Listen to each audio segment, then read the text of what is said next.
Kalian sudah duduk dengan nyaman? Ayo kita belajar.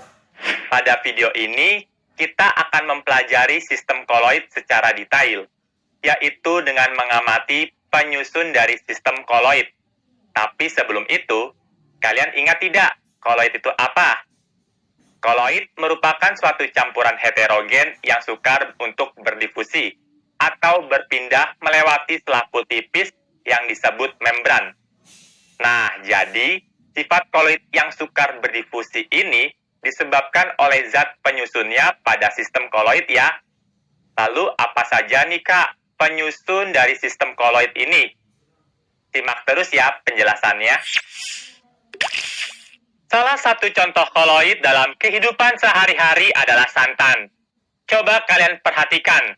Sepintas, santan tampak homogen, tetapi dengan mikroskop ultra dapat kita amati partikel minyak yang tersebar di dalam air.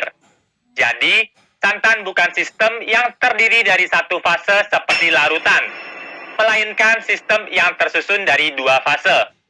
Salah satu fasenya yaitu air yang bersifat kontinu atau saling berhubungan.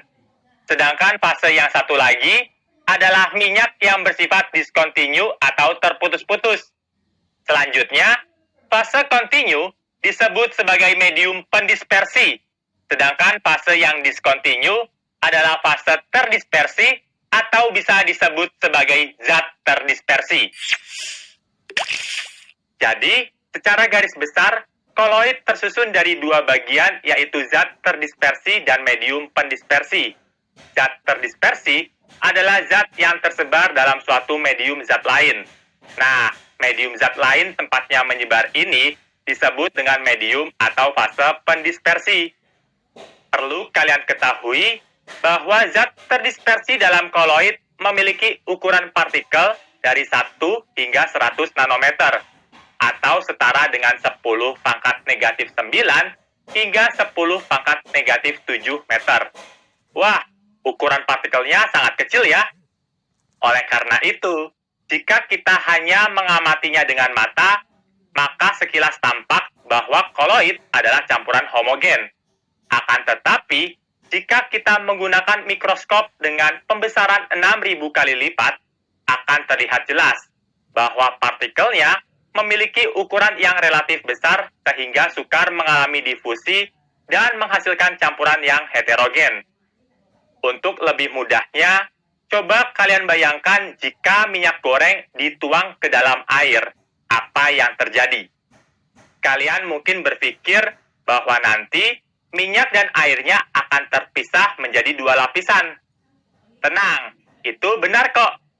Namun ternyata, minyak dan air itu bisa bersatu loh.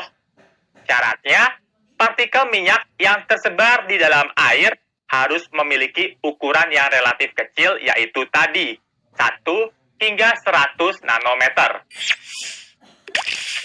Nah, jadi guys, kesimpulan dari video ini adalah sistem koloid merupakan campuran heterogen yang tersusun dari zat terdispersi dan medium pendispersi. Zat terdispersi dalam koloid memiliki ukuran partikel 1 hingga 100 nanometer. Secara mikroskopis, koloid merupakan campuran heterogen, namun koloid terlihat homogen seperti larutan jika diamati dengan mata.